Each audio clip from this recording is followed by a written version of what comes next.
Hello student, कैसे हैं आप सब। उम्मीद करता हूं आप सब अच्छे होंगे, मस्त होंगे, बेहतर होंगे, आपकी पढ़ाई बेहतर चल रही होगी। बच्चों, जैसे आपको ये दिख रहा है परीक्षा बोर्ड है, लोगों को लगेगा कि सर हमने सब कुछ पढ़ लिया है। अरे भैया, रिवीजन कर रहे हैं, सुपर फास्ट रिवीजन। आप सब कुछ पढ़ते हो, लेकिन उनमें से मैं छांट कर पढ़ाने वाला हूं आज मैं। जैसे चैप्टर 4 के जो भी क्वेश्चन है मैं पढ़ाऊंगा यहाँ पे, और ऐसे क्वेश्चन जो सिलेक्टेड है इसमें भी कौन कौन से प्रश्न पढ़ना है, कौन सा नहीं पढ़ना है, वो चीज लेकर चलूंगा। तो चलिए शुरू करते हैं। हम उन्हीं प्रश्नों को रिवीजन कराएंगे जो काम की चीजें हैं। जैसे आप यहाँ पर पहला क्वेश्चन देखिए, ताप का वेग स्थिरांक का क्या प्रभाव पड़ता है, यानी ताप बढ़ाने पर वेग स्थिरांक में क्या परिवर्तन होता है। बच्चों, ये पहला क्वेश्चन है। तो यदि 10 डिग्री सेल्सियस ताप बढ़ाया जाए तो वेग स्थिरांक लगभग 2 गुना होता है। ये आपके आर्हेनियस समीकरण से निर्भर करता है। आर्हेनियस समीकरण के बराबर AE माइनस डेल A अपान RT पावर में, E के पावर में। ऑब्जेक्टिव क्वेश्चन में हमेशा ये पूछा जाता है, जैसा कि आप लोग देख सकते हैं, एक आर्हेनियस समीकरण लिखिए। ये ऑब्जेक्टिव क्वेश्चन ही है। तो आर्हेनियस समीकरण आपको इतना ही लिखना पड़ता है, के बराबर AE E to the power minus डेल E A अपान RT। ये आर्हेनियस समीकरण है जो आपको तैयार कर लेना चाहिए। फिलहाल बच्चों, आप लोगों के लिए निरंतर मैं मेहनत कर रहा हूं, निरंतर वीडियोस दे रहा हूं। आप अपने लेवल पे भी तैयारी करते चलिए। केमिस्ट्री एक ऐसा सब्जेक्ट है कि जितना आप सोचते हैं उससे भी डीप क्वेश्चन आता है। यदि आप हल्के में ले रहे हो तो केमिस्ट्री में सिंपल है, आप अच्छे नंबर नहीं ला पाओगे। तो ये चीज आप ध्यान में रखना।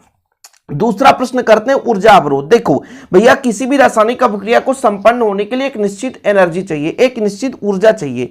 तो वो एक निश्चित ऊर्जा से यदि कम ऊर्जा है ना, तो वो अभिक्रिया संपन्न नहीं होगी। मतलब किसी भी रासायनिक अभिक्रिया में एक न्यूनतम ऊर्जा, जिससे कम ऊर्जा होने पर अभिक्रिया संपन्न नहीं होती, वो ऊर्जा जो है ना, मतलब एक न्यूनतम ऊर्जा, जिस ऊर्जा पर रासायनिक अभिक्रिया संपन्न हो जाती है, वो ऊर्जा अवरोध कहलाती है। ऊर्जा अवरोध क्यों कहलाती है? क्योंकि उससे कम ऊर्जा है, तो फिर आपकी रासायनिक अभिक्रिया संपन्न नहीं होगी। देखो, उस न्यूनतम ऊर्जा को जिसे प्राप्त करने के बाद अभिकारक अणु उत्पाद में परिवर्तित हो जाते हैं। मतलब उस ऊर्जा तक यदि उनकी एनर्जी मिल गई तो अभिकारक जो है उत्पाद में बदलेगा, ऊर्जा अवरोध कहलाएगा। अभिकारक अणु जब तक शिखर ऊंचाई तक नहीं पहुंचते तब तक वे सक्रिय संकुल नहीं बना सकते और उत्पाद में परिवर्तित नहीं हो सकते। ये चीज है आपका। दर निर्धारक पद को समझाइए। उतना खास महत्वपूर्ण नहीं है, इसलिए इसको मैं आपको नहीं समझा रहा हूं। चलिए आगे देखते हैं बच्चों। उसे एक बार पढ़ लो। कुछ रासायनिक अभिक्रियाएं एक से अधिक पदों में संपन्न होती है।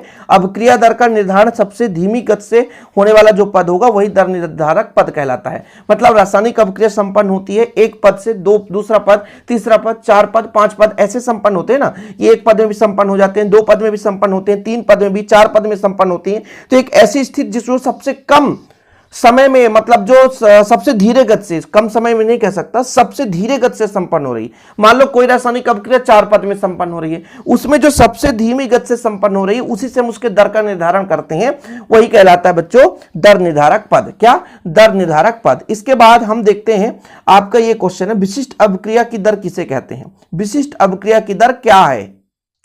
तो इसकी परिभाषा एक बिल्कुल सिंपल है कि किसी अभिक्रिया की विशिष्ट अभिक्रिया की दर दिए गए ताप पर अभिक्रिया के उस दर के बराबर होता है जब प्रत्येक अभिकारक का साधारण इकाई मान लिया जाए, यानी K का मान है। यहां पर क्या बोला? विशिष्ट अभिक्रिया की दर K क्या होगा बच्चों? जैसे मैं आपसे कह दूं, थोड़ा सा इसको मैं अलग तरीके से समझा दूं कि जैसे मान लीजिए आपका A और B है ना, A और B है, ये बना रहा उत्पाद AB। तब जो रासायनिक अभिक्रिया की जो दर होती है वो समानुपाती है अभिकारक के सांद्रण पर, यही ना होता है। और जब दर है वो बच्चों आपका जब समानुपाती हटता है तो K नियतांक लग जाता है। ठीक है, ये चीज बोला है। तो विशिष्ट अभिक्रिया की दर कब कहलाएगी? जब ये अभिकारक जो है वो इकाई हो जाए, ये सब कितना हो जाए? इकाई। तब जो अभिक्रिया की दर है वो विशिष्ट अभिक्रिया की दर कहलाएगी। समझ रहे ना? कहने का मतलब किसी अभिक्रिया की विशिष्ट अभिक्रिया की दर दिए गए ताप पर अभिक्रिया की उस दर के बराबर है, अभिक्रिया के उस दर के बराबर है जबकि जो अभिकारक का सांद्रण इकाई मान लिया जाए। मैंने इकाई माना है, तो जब इकाई मैंने सांद्रण मान लिया, अभिकारक A और B थे तो इसको मैंने इकाई माना, उस स्थिति में जो आपका दर है वही विशिष्ट अभिक्रिया की दर कहलाएगी। कोई दिक्कत तो नहीं है? ठीक है, जैसे यहां पर A और B अभिकारक है, AB बना, उत्पाद है ना। अभिक्रिया की दर अभिकारक के सांद्रण पर निर्भर करेगी। समानुपाती हटाएंगे तो K नियतांक लग जाएगा। जब इसका मान 1 रख देंगे तो ये आ जाएगा अभिक्रिया की दर K बराबर, यानी यही विशिष्ट अभिक्रिया की दर है। ओके, चलिए अगला क्वेश्चन जो आपको तैयार करना, अभी मैं रिवीजन करा रहा हूं सुपर फास्ट। मैं आपको ये नहीं कह रहा हूं कि टाइम पास करो, सुपर फास्ट रिवीजन करने आ रहे हो, टाइम पास नहीं। छद्म कोटि एक अणु क्या कहलाता है? कुछ ऐसी अभिक्रियाएं लग रही हैं जो लगता है कि भाई इनकी अनुसंगता है, लेकिन जबकि वो वास्तविक रूप से अणुसंख्यता नहीं होती। देखो जरा, कुछ अभिक्रिया ऐसी होती है जिनकी अणुसंख्यता 2 होती है, किंतु उनका गतिक अध्ययन करने के बाद ये पता चलता है कि उनकी अभिक्रिया की कोटि 1 है। ऐसी अभिक्रिया छद्म कोटि की अभिक्रिया, जैसे मान लीजिए C12H22O11, एक अणु ये हो गया H2O, यहाँ पे 2 अणु है, हमें लग ही रहा कि 2 अणु है, लेकिन जब इसको मतलब गतिक रूप से अध्ययन करते हैं, गतिक का मतलब देखो रासायनिक अभिक्रिया में भाग लेने वाले अणु उसकी अणुसंख्यता कहलाती है, लेकिन वास्तविक रूप से जो अभिक्रिया के दर का निर्धारण करता है वो उसकी वास्तविक रूप से उसका अणु कहलाता है। लेकिन यहां पर 2 अणु दिख रहे हैं, लेकिन वास्तविक रूप से यहां पर ये एक अणुक अभिक्रिया है, समझ रहे हैं? इसलिए हम इसे बोलते हैं छद्म एक अणुक अभिक्रिया। क्या बोलते हैं? छद्म एक अणुक अभिक्रिया। कुछ अभिक्रियाएं दिखने में 2 अणुक लगते हैं, मतलब उनकी अणुसंख्यता 2 दिखती है, लेकिन गतिक अध्ययन के बाद ये पता चलता है कि इसकी जो भैया आपकी आणविकता है वो 1 है। ये आपका एक फार्मूला है कि आपका सुक्रोज टूटता है, ग्लूकोज फ्रक्टोज में बनाता है। सिंपल है बच्चों, ये चीज है। आगे मैं तापमान गुणांक को मैं नहीं समझाऊंगा, क्योंकि भैया तापमान गुणांक ऑलरेडी बता दिया गया कि प्रति 10 डिग्री सेल्सियस वृद्धि करने से अभिक्रिया की दर दोगुनी हो जाती है। ये चीज आपने पहले पढ़ा है। अगला क्वेश्चन जो आपको पढ़ना है, रासायनिक अभिक्रिया की दर क्या है? समय के साथ अभिकारक के सांद्रण में परिवर्तन या उत्पाद के सांद्रण में परिवर्तन, दोनों होगा ना। अभिकारक के सांद्रण में कमी होगी, उत्पाद के सांद्रण में वृद्धि होगी, यही रासायनिक अभिक्रिया की दर है। सिंपल तरीके से अभिक्रिया की दर किसे कहते हैं कि अभिकारक या उत्पाद के सांद्रण में परिवर्तन समय अंतराल के साथ, यानी समय के साथ अभिकारक और उत्पाद के सांद्रण में परिवर्तन बच्चों रासायनिक अभिक्रिया की दर कहलाती है। इतना याद रखो, ठीक है। किसी रासायनिक अभिक्रिया की दर इकाई समय अंतराल में अभिकारक अथवा उत्पाद के सांद्रण में परिवर्तन के बराबर होती है। चीजें क्लियर है कि अभिक्रिया की दर बच्चों अभिकारक या उत्पाद के सांद्रण में परिवर्तन के बराबर होता है। कोई दिक्कत? इसका जो इकाई होता है मोल प्रति लीटर प्रति सेकंड अभिक्रिया की दर का, क्योंकि सांद्रण का होता है मोल प्रति लीटर, समय का सेकंड, तो मोल प्रति लीटर प्रति सेकंड, मोल प्रति लीटर प्रति सेकंड। भैया समय यहां पर बहुत अनमोल है यार, इसलिए आप लोग थोड़ा सा फास्ट करें। चलिए अगला जो क्वेश्चन पढ़ना है यहां से पढ़ना है कि किसी अभिक्रिया की आणविकता से आप क्या समझते हो? क्या है आणविकता? आणविकता किसे कहते हैं? ठीक है, तो किसी रासायनिक अभिक्रिया में भाग लेने वाले अणुओं या परमाणु या आयनों की संख्या को हम क्या बोलते हैं? आणविकता या अणुसंख्यता। क्या बोलते हैं? आणविकता या अणुसंख्यता। किसी रासायनिक अभिक्रिया में या दर निर्धारक पद में भाग लेने वाले अणुओं, परमाणु या आयनों की संख्या अणुसंख्यता या आणविकता कहलाती है। इसके बाद अगला क्वेश्चन जो आपको तैयार करना है, आणविकता और अभिक्रिया की कोटि में अंतर। देखो बच्चों, जो अभिक्रिया में भाग ले रहते हैं पूर्ण अणु उसे हम आणविकता कहते हैं, लेकिन वास्तविक रूप से जो सांद्रण में परिवर्तन करते हैं, जो जैसे मान लीजिए 10 लोग गए कहीं पे, है ना, 10 लोग गए, भीड़ जम गई, वो आणविकता हो गई, अणुसंख्यता। लेकिन एक्चुअल में जो उनका काम था, 5 ही लोग काम कर रहे हैं, तो 5 उसकी अभिक्रिया की कोट हो गई। कोट नहीं, समझ रहे ना, कोटि। तो कहने का मतलब जो भाग ले रहे हैं उनकी कुल अणुसंख्यता कहलाती है, आणविकता। लेकिन वास्तविक रूप से जो सांद्रण में परिवर्तन होता है, जिनके सांद्रण परिवर्तन होता है जिससे रासायनिक अभिक्रिया संपन्न होती है, वो आपका अभिक्रिया की कोटि कहलाता है।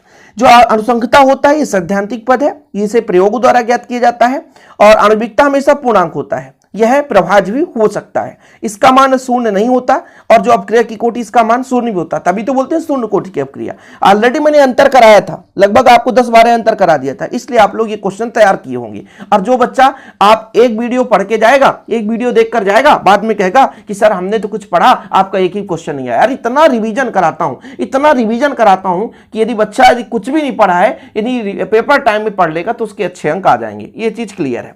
चलिए अगला जो क्वेश्चन बनता है हमारा, देखिए, रासायनिक अभिक्रिया के वेग पर प्रभाव डालने वाले कारक का उल्लेख कीजिए। मतलब रासायनिक अभिक्रिया के दर को किस प्रकार से प्रभावित करते हैं कारक, वो चीज यहां पर लिखना है। पहला, अभिकारक का सांद्रण, अभिक्रिया का ताप, उत्प्रेरक की उपस्थिति, क्रियाकारक की प्रकृति, विकिरण का प्रभाव। अभिकारक का सांद्रण का मतलब क्या होता है? सांद्रता का मतलब क्या होता है? जैसे मान लीजिए किसी विलयन में विलेय की मात्रा बढ़ा दी जाए, सही है ना भाई, 2 पदार्थ है, एक हमारा विलेय एक विलायक है, विलेय की मात्रा बढ़ाते जाए। जैसे शक्कर में 5 ग्राम मतलब एक गिलास पानी में 5 ग्राम शक्कर मिलाए, फिर 10 ग्राम मिला दिए, फिर 20 ग्राम मिला दिए, फिर 30 ग्राम मिला दिए, फिर 40 ग्राम मिला दिए, मतलब उसकी सांद्रता में परिवर्तन होती गई। सही है कि नहीं है? लेकिन यदि सांद्रता बढ़ाएंगे तो ऐसे भी ऑलरेडी आपको पता है कि किसी काम को एक व्यक्ति कर रहा है, उसी काम को 4 व्यक्ति करेगा तो अधिक होगा कि नहीं होगा? तो सांद्रता बढ़ाने का मतलब अभिकारक की मात्रता बढ़ा दें। तो अभिकारक यदि मात्रता बढ़ाएंगे तो सीधा फंडा है कि अभिक्रिया की दर बढ़ेगी, रासायनिक अभिक्रिया तेजी से होगी, अणुओं की संख्या अधिक, टक्कर अधिक, अभिक्रिया की दर अधिक। ये सिंपल है।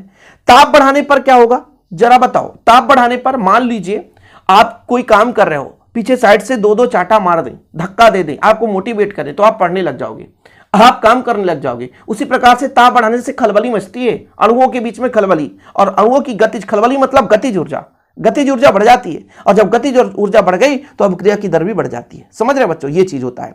उत्प्रेरक की उपस्थिति में कोई बच्चा पढ़ने बैठा है, पास में बैठा टीचर, बेटा ऐसा पढ़ो ऐसा पढ़ो ऐसा पढ़ो, तो बच्चा भी सोचता है कि हाँ यार हमें इस तरीके से पढ़ना चाहिए। हम लगातार आपको मोटिवेट कर रहे हैं, पढ़ाई करवा रहे हैं कि हाँ पढ़ो पढ़ो पढ़ो पढ़ो, तो आपके मन में भी लगता है कि जब सर इतना मेहनत कर रहे हैं तो हमें भी मेहनत करना चाहिए, तो आप भी मेहनत कर रहे हो। तो ये हो गया उत्प्रेरक। किसी अभिकारक को यदि उत्प्रेरक मिल जाए, रासायनिक अभिक्रिया की दर को बढ़ाने की सक्रियता यानी क्रिया दर मिल जाए, तो आसानी से ऑलरेडी क्रिया दर उसकी बढ़ जाएगी। सिंपल है। क्रियाकारक की प्रकृति, प्रकृति ये है कि बंध टूटने और बंध बनने से तात्पर्य है, यदि जो जितना आसानी से बंध टूटने की क्षमता रखता है उतना आसानी से बंध बनाएगा, उसकी रासायनिक अभिक्रिया उतनी ही अधिक होगी। सिंपल तरीके से क्रियाकारक का प्रकृति भी अभिकारक के दर को बड़ा प्रभाव डालता है। किसी भी रासायनिक अभिक्रिया में कुछ पुराने बंध टूटते हैं, कुछ नए बंध बनते हैं, अतः अणु जितने सरल होंगे उतने ही कम बंध टूटेंगे और अभिक्रिया की गति तेज हो जाएगी, जबकि जटिल अणुओं में अधिक बंध टूटते हैं और उनका वेग कम हो जाएगा। ये चीज है, ठीक है। विकिरण का भी प्रभाव, विकिरण क्या होता है? विकिरण एक ऊर्जा देता है, ऊर्जा देता है ना भाई। प्रकाश की उपस्थिति में रासायनिक अभिक्रिया की दर बढ़ेगी, घटेगी नहीं, बिल्कुल नहीं घट सकती, ठीक है। तो ये अभिक्रिया की दर को प्रभावित करने वाले कारक भी आपको पढ़ना है। फिलहाल आपको थोड़ा थोड़ा समझते चलना है, क्योंकि एग्जाम बहुत नजदीक है यार। परसों एग्जाम है, आज मैं वीडियो बना रहा हूं, परसों केमिस्ट्री का एग्जाम है। सक्रियण ऊर्जा किसे कहते हैं बताओ आप लोग? सक्रियण ऊर्जा और देहली ऊर्जा में संबंध आ जाता है, पढ़ के जाना। सक्रियण ऊर्जा किसे कहते हैं, देहली ऊर्जा किसे कहते हैं, सक्रियण ऊर्जा और देहली ऊर्जा में संबंध क्या है?